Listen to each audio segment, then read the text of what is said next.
People are desperate out there. This is a shady side of recruitment. It is an overheated market. Because there is a lot of people out there, but the good ones are still limited. You should not let desperation override you. Hiring managers are literally spoiled these days. You can try to engage AI to eliminate all the biases. Who trained your AI? Yeah. Good old gut feeling is still running the game. Come on, really? And we are not hiring for NASA on most of the day. I could, by the way. It is going to be pretty disastrous.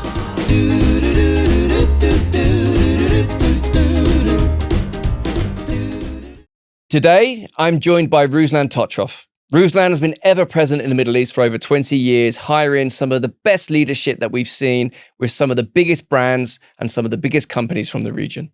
How would you specifically describe the Middle East market right now for job seekers? Relentless, hot as ever. Hot or hard? Hot and hard. Hot and hard. It is an overheated market, and a lot of people out there, they have a bit of a misconception of this being a promised land. Yeah. Promised land is a little bit next door, but not here. Pardon my biblical comparisons, right? People believe, and it is a misconception, that streets here are full of gold and you just need to, bow down and pick up that gold. And I come across a lot of very senior professionals who also buy into that misconception, Mark. But then would you say it's not always been this way, which is why there still is a misconception? Or No, I remember 20 years ago when this was such a candidate-driven market. Extremely mediocre professionals from all over the world had a great chance of landing an amazing opportunity in this part of the world. You remember that. You've been here back then. Do you know what? I came at the end of that prosperity. So I've only ever known the harder times and the hard times before that. I'm referring to 04, 05, 06, anywhere before the bubble bursted in 08 and 09. This is when it really got ugly for the first time. Yeah. I got here in 2008, so I missed those 2004, 2005 heydays. How then do hiring managers actually filter and make a decision on people? Because that's, if you have too many choices, surely it becomes more difficult, or is it easy for them to kind of pick who they want and where they want them? No, it is not easy. What I'm noticing, hiring managers are literally spoiled these days. Hiring managers understand very well that this is a company-driven market, not a candidate's one. So no, this is the show us more mentality. Big time. Oh, we need to see more. Damn, you don't. You already have amazing candidates in your short list, but no, the realization of this very idea, of the paradigm that we can bring anyone we want into our business because people are desperate out there.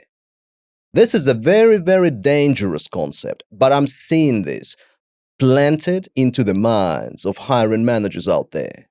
Does that mean we then become almost dictatorial in terms of how we negotiate with candidates to come into the company as well? Oh, absolutely. Okay. Oh, absolutely. Once again, let me underline, this is irrespective of the level of the hire. But I've seen really disturbing instances in the market where companies, hiring managers, and HR folks, my colleagues, would be really taking advantage of people who are either in a difficult situation because of layoffs, redundancies, whatever, or in a very competitive landscape. And this is why, again, your hiring managers and your businesses, for whatever reason, may think that it's an amazing opportunity, to use this turmoil as a leverage for reducing costs. This is a shady side of recruitment. Oh, it is a shady side of recruitment. Can you elaborate a little bit on the specifics of, how every candidate pretty much is on the back foot as a result of this? What are companies doing? What are hiring managers doing to try to get one over? The number of people in the market active candidate. I'm not even going to your passive audience here. Or everybody outside the region. Yeah, I'm including those. Oh, you are. I'm kind of including those because look, we've had a few geopolitical events that really influenced the ever evolving landscape of our market here in the GCC. I mean, the Ukrainian war and whatnot.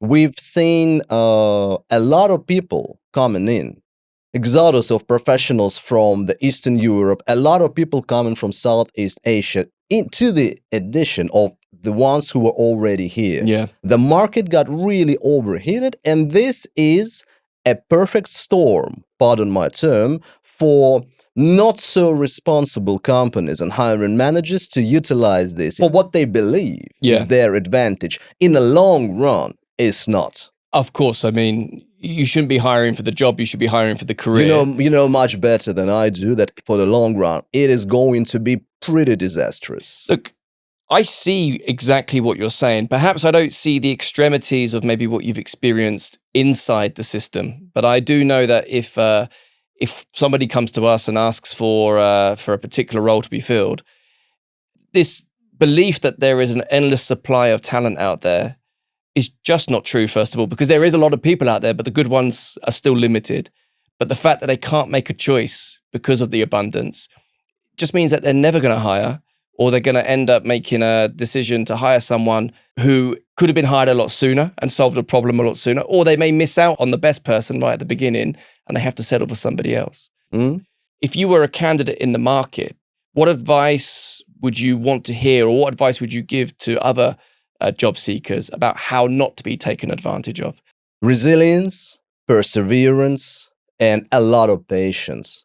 And you would say, oh yeah, Rooslán, okay, it's easy to say, but what if that person has a mortgage, car financed, 3 kids, schooling needs to be paid, and this person is out of work? We all understand there are extreme situations where you really have to kind of give it up.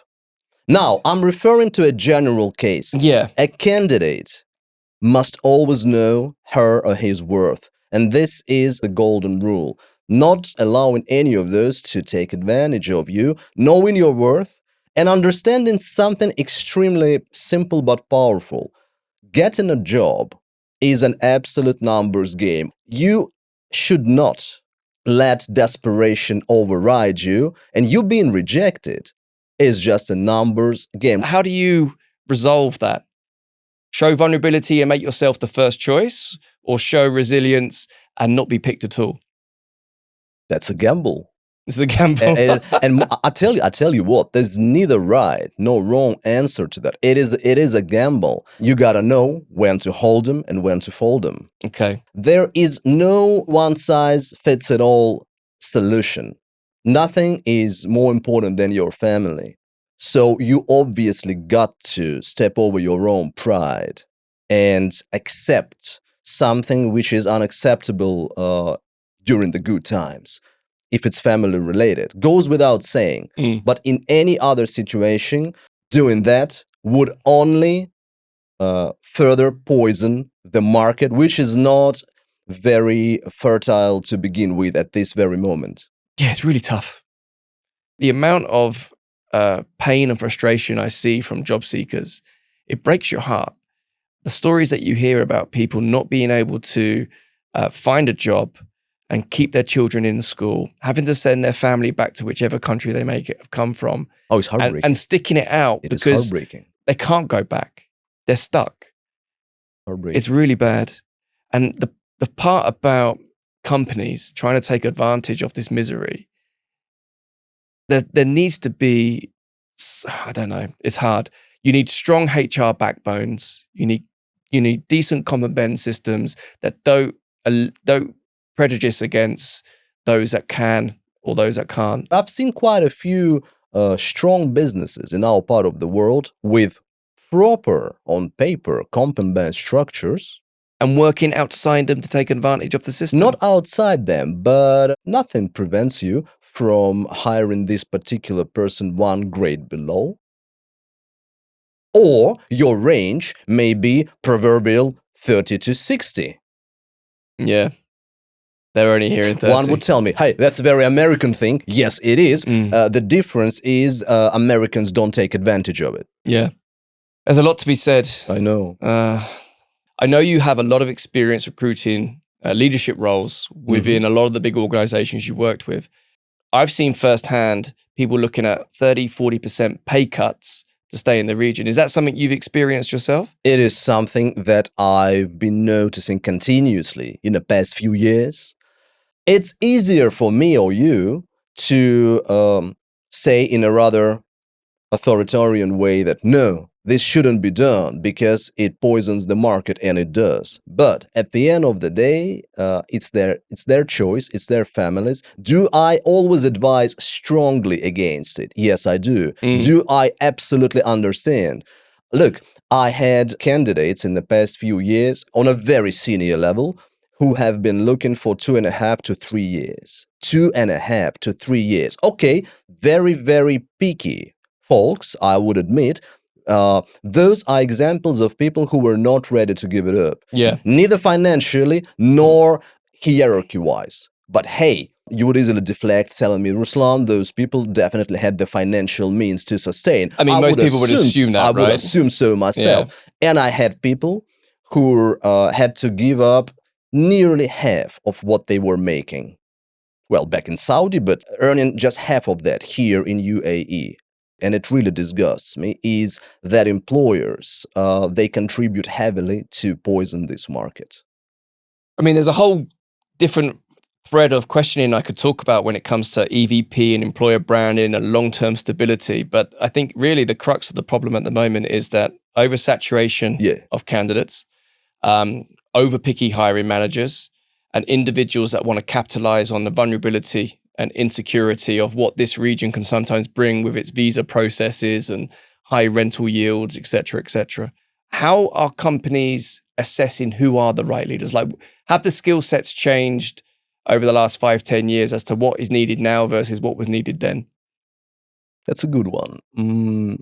I see a lot of fluff around new skill sets that floats around. Fluff? I said buzzwords. That. I said that. I said that. I said that. Very much instigated by HR people, by the way. Okay. Yeah, I'm referring to AI and stuff.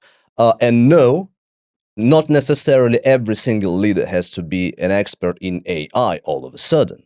What does a leader have to be an expert in? A leader has to have something that is not trained. You're either born with this or you're out of the real leadership, and that's charisma. You can develop a lot of skills. Charisma, you either have it or not. It's not your fault if you don't. But you would smile now thinking about a lot of technical leaders throughout your career who were just charisma-free, and that hurts. So a leader without a charisma, technically it works. Practically, is going to be just a very uninspiring individual. And it's not their fault, like I said. You asked me how they select. Straightforward answer. Good old gut feeling is still running the game. Come on, really? So you're a nothing negative. Listen, no. Look, listen, nothing negative. I believe there. the gut is actually so important when making a hire. Can I explain what I mean? Please, by gut feeling? We are not hiring for an Android collider in Switzerland. And we are not hiring for NASA on most of the days. We are not. We are. I could, by the way. We are hiring for rather generic compared to Android collider professions. We are hiring where the competitive landscape is significant and where there are a lot of amazing professionals with, give or take, very closely matched technical skill sets. Okay. I'm underlining the term technical. So what I mean here, gut feel is the way your leadership, bringing those people in, literally feels about them culturally in terms of compatibility and stuff. If I was to then counter-argue that and say, no one here is prepared to commit to a decision by gut feel, there are a number of different diagnostics out there and different tests that leaderships have to go through, or leaders have to go through to be able to really kind of tick the boxes. Do you think they work? Or do you think they're just a waste of space? No, it's not a waste. This is when we bring assessments into the game. When I'm running assessment centers for senior leaders, the first thing I tell my stakeholders on the corporate side is, guys, this is not a filtering out tool.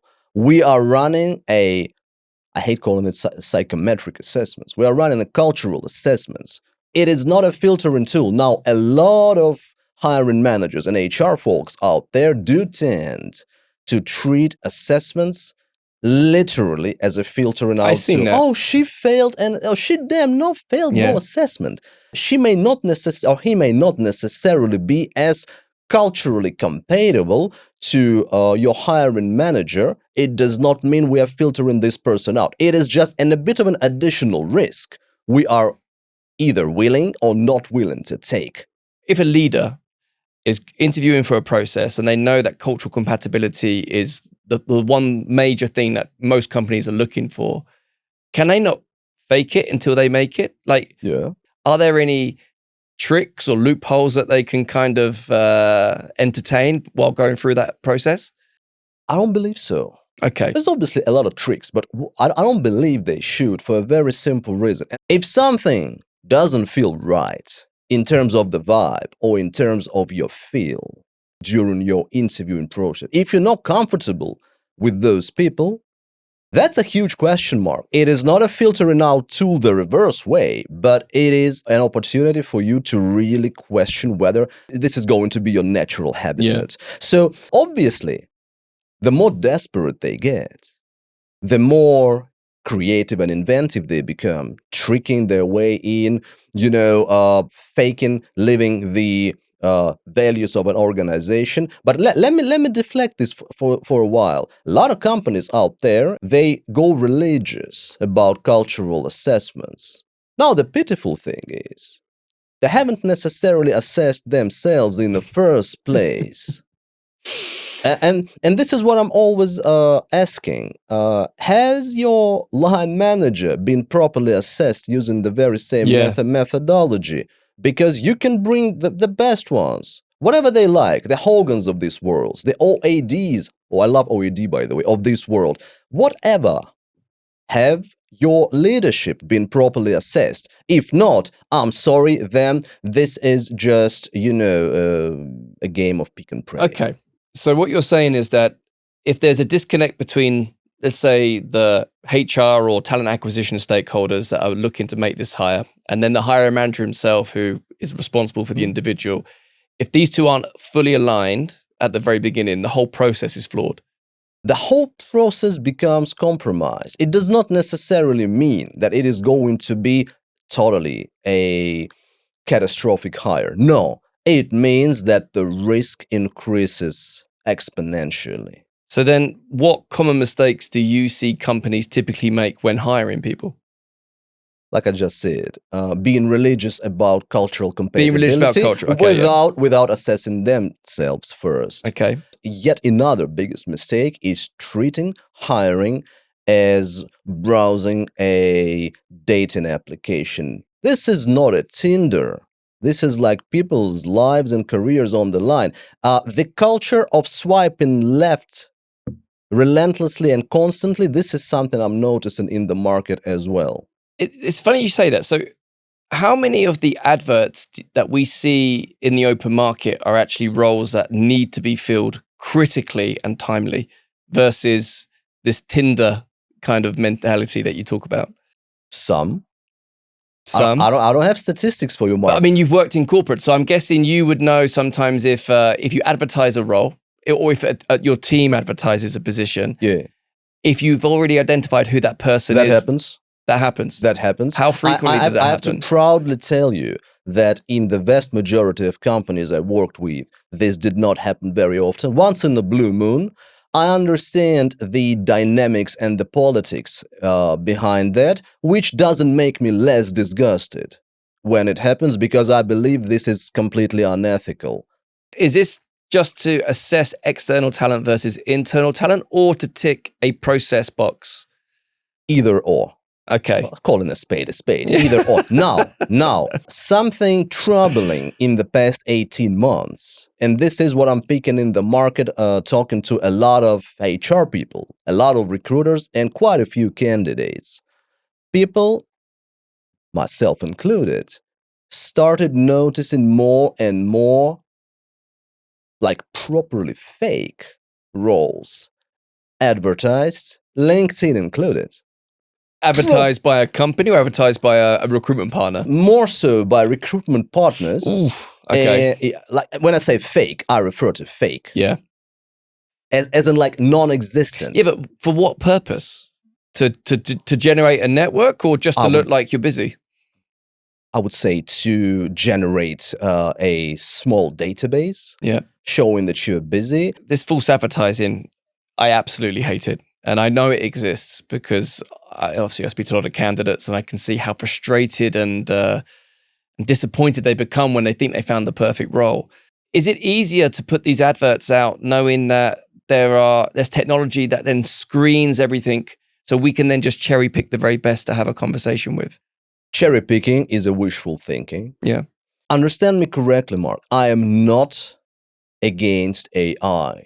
I'm not trying, to lead a rage against the machine here. No. But I do believe that there are two critical parts to it. First of all, ethical use. Okay. Can you explain more? The moment you start believing that AI would be the ultimate way for cherry picking, this is where you not only lose the human connection, you are losing control. And your AI, I'm sorry to, bring us all down to the ground. Your AI is only as good as the learning it undergone. And hey, that was learning by a human. So that's the critical part. Human connection, I can talk about it for days. Especially now, going to the leadership hiring. Now, yes, I totally oppose the use of AI when we are running leadership hiring. Hear me out for a second. I'm referring to the non-mechanical processes. AI helping me compile a report, and then I just, proofread and figure out using my notes. That's nothing. I'm not even including that into the equation.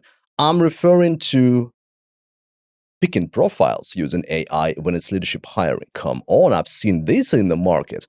Executive hiring is the one old school part where human connection is going to be the king and the queen at the same time for as long as the profession exists. So you don't think it will change? It cannot change. Even as a stage within the process, you think there's just too much of a disconnect that you'll never be able to engage fully the right people at the beginning? I absolutely oppose that. Not only I don't think that. Now, you can try to engage AI at the assessment stage, but my question would be, why? There's no volume. You would say, to just make sure we eliminate all the biases. Who trained your AI?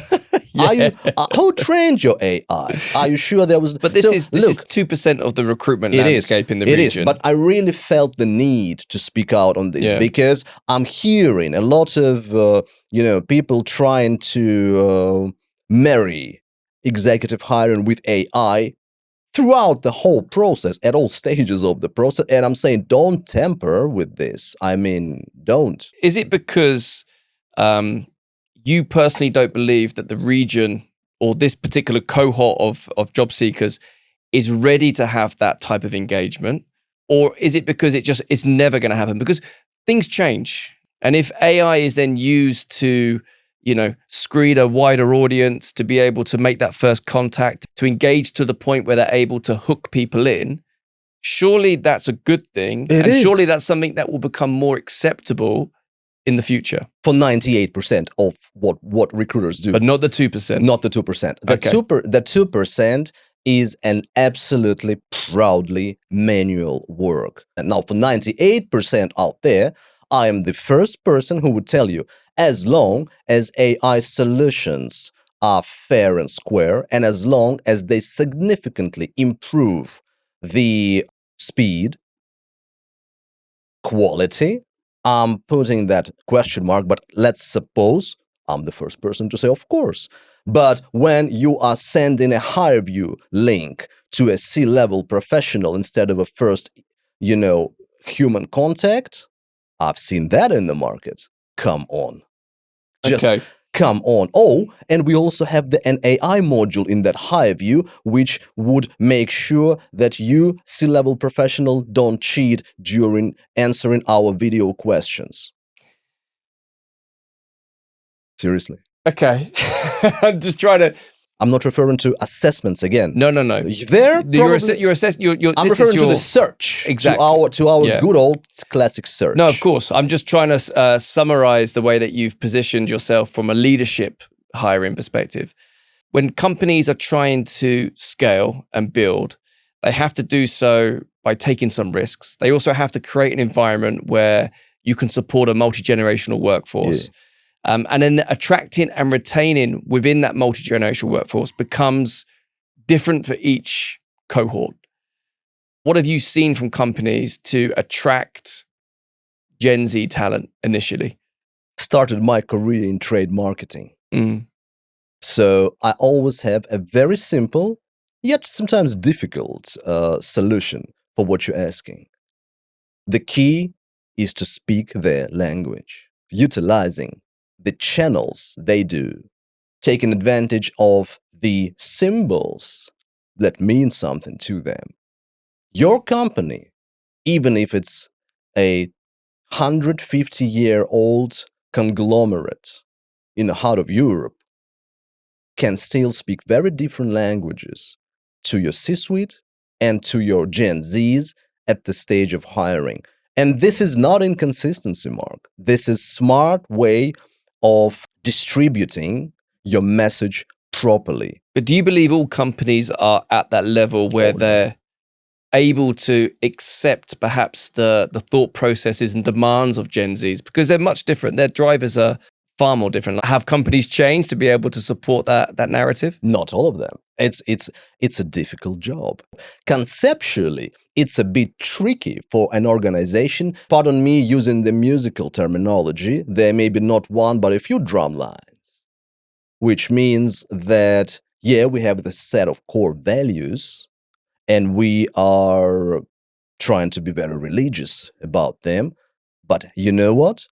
The way we compose our message out there, the ways we treat the needs of different generations of our workforce, they can be different without compromising the core. That's a tricky thought. A business should not be afraid to wear a tuxedo, but at the same time to wear, a tracksuit, to wear a kandura, but at the same time to wear to be just jeans and white tee, It's plain exactly what I'm sneakers. wearing right now, by the way. But And this will not necessarily contradict the coveted culture of the business. It would just show that we are able to be extremely flexible because we really need those generations. if you have these values at your core as an organization, for most companies, they're just written on the wall. If they're followed, that is a different question. But then, is that where companies then become roadblocked in being able to hire and attract? Yeah, because then you are producing a lot of misconceptions. You're absolutely right. You may be preaching to the outside world, and the Gen Z out there may be buying into what you're preaching.